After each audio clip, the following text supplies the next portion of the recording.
Dobroveče i dobrodošli u prvu epizodu serijala Kasalumist. Moje ime je Ivana Dinić, a naš večerašnji gost je diplomirani pravnik, doktor nauka i kasalumista gospodin Đuro Đurić. Kasalumisti, pored toga što su priznati stručnjaci u svojim oblastima, nastavljaju da kontinuirano nižu uspehe u različitim poljima, kako u zemlji, tako i u inostranstvu. A Đuro to pokazuje i svojim ličnim primerom. Naime, on je nedavno dobitnik stipendije Fondacije Aleksandar von Humboldt za postdoktorsko istraživanje u Nemačkoj na Univerzitetu Martin Luther Halle-Wittenberg u Halleu. Pa je upravo to povod da se sa njim večera sastanemo, razgovaramo kako o samoj stipendiji, tako i o njegovom istraživačkom radu, ali naravno i o doprinosu koji KAS ima po njegov razvojni put. Đuro, dobroveče i hvala ti što si večera izdvojio vreme da razgovaraš sa nama.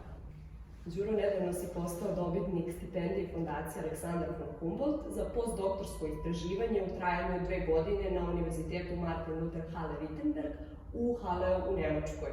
Ali šta je sve prethodilo ovom uspehu? Kako je izgledao tvoj akademski i profesionalni put do sada i šta te motivisalo da se dalje usavršavaš i prijaviš za Humboldtovu stipendiju? Stipendija Fondacije Aleksandar von Humboldt predstavlja krunu karijere svakog akademskog i naučnog radnika, bilo gde u svetu, pa i u Srbiji.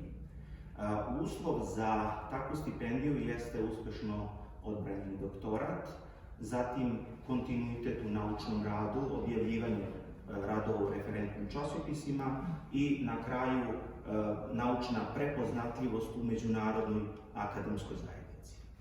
Svoj akademski put sam prošao od diplome osnovnih studija do asistenta, zatim od asistenta do nastavnog zvanja, odnosno zvanja docenta, koje mi ističe ove godine, a čeka me izbor u zvanje za vanrednog profesora. Možeš li nam reći nešto više o samoj stipendiji? Kako si saznao za nju, kome je namenjena, šta podrazumeva i koliko je zahtevno bilo pripremiti aplikaciju?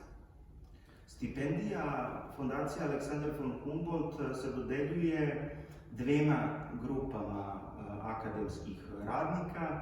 Jedna grupa su mlađi, postdoktoranti, znači oni koji su odbranili doktorat u zadnje 4 godine, a druga grupa su iskusni istraživači i naučni radnici sa minimum 12 godina iskustva.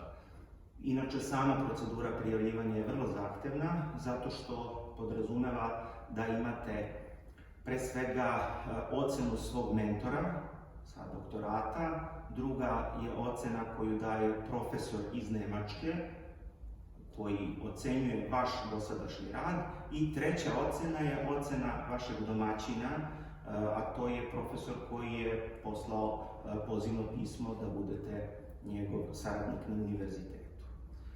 U svakom slučaju, stipendija je ograničena, ima oko 500 studenata, odnosno kandidata koji dobijaju tu stipendiju širom sveta. U toku godine za Srbiju je rezervisano negde oko 4 stipendije. Tema tvog istraživačkog projekta je primjena preventivnih okvira za restrukturiranje poslovanja prema direktivi EU 1023/2019 u Nemačkoj i Srbiji. Na koji način ovaj i tvoji ostali istraživački projekti doprinose procesu evropskih integracija Srbije i koliko je po tvojom mišljenju naučna saradnja i akademska razmena važna kada je ovaj proces u pitanju?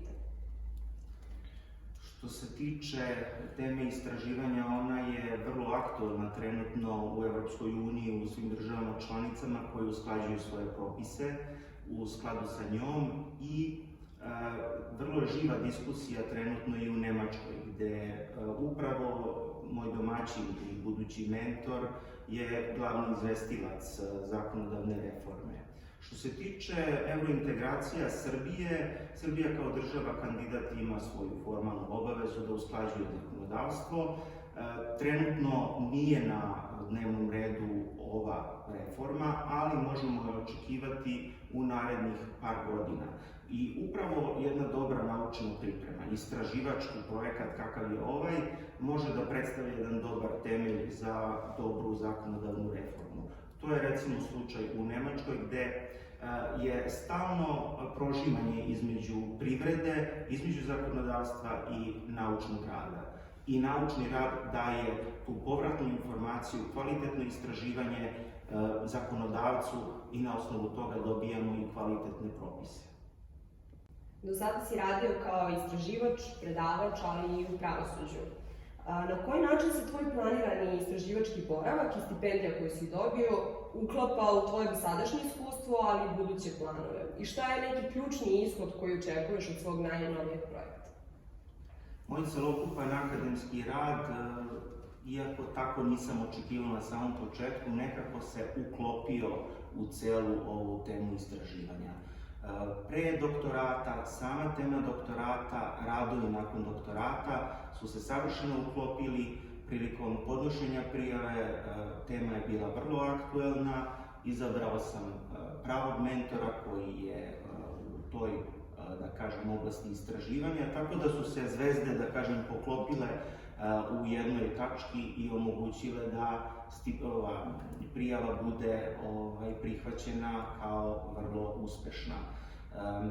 Što se tiče mog prethodnog rada, fokusirao se najviše na pravnu oblast, odnosno kompanijsko privredno pravo, stečajno pravo, gde naginje najviše i ova tema.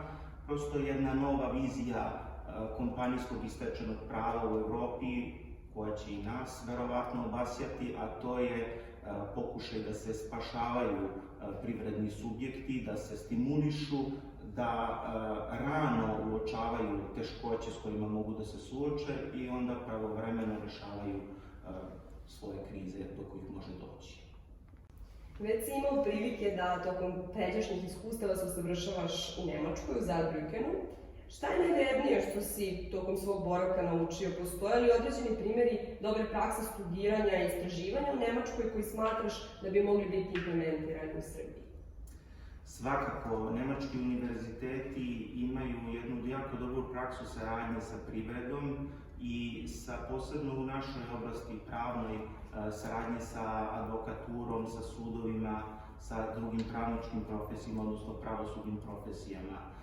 U tom smislu u Nemačkoj privreda uzima najbolje iz nauke i vraća nauci tako što ulaže u nauku. Nemačka inače godišnje ulaže više desetina miliona evra u finansiranje naučnog istraživanja. Jedan segment tog ulaganja jeste i fondacija Alexander von Humboldt, ali kao što znate tu ima mnogo drugih organizacija poput Konrad Adenauer fondacije, naravno tu je i služba za akademsku razmenu DAAD i druge. Kao što kažem, ulaže se u nauku, nauka vraća privredi i višestruka je dobit. Za kraj, evo te ponovo pred jedan veliki korak u profesionalnom, ali i ličnom smislu ovde u prostoriji fondacije Konrad Adenauer u Beogradu. Koliko je i na koji način činjenica da si kasalumnista doprinela tvom dosadašnjem razvojnom putu i imaš li neku poruku za sadašnje i buduće kasalumniste i stipendiste? Konrad Adenauer fondacija je uz mene već 17 godina. Dakle, prilično dug razvojni put. Kada sam postao stipendista, bio sam 3. godina osnovnih studija.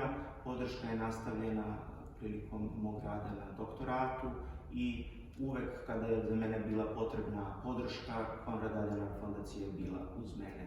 Ono što mogu da poručim kako sadašnjim stipendistima, alumnistima, tako i budućim stipendistima, budite u ovom društvu, računajte na njega. Đuro, hvala ti još jednom što si našao vremena da večera sa nama razgovaraš o svojim projektima i uspesima. Želimo ti puno sreće i Kasija ponosan na sve svoje perspektivne alumniste. Veliko hvala vam na pozivu.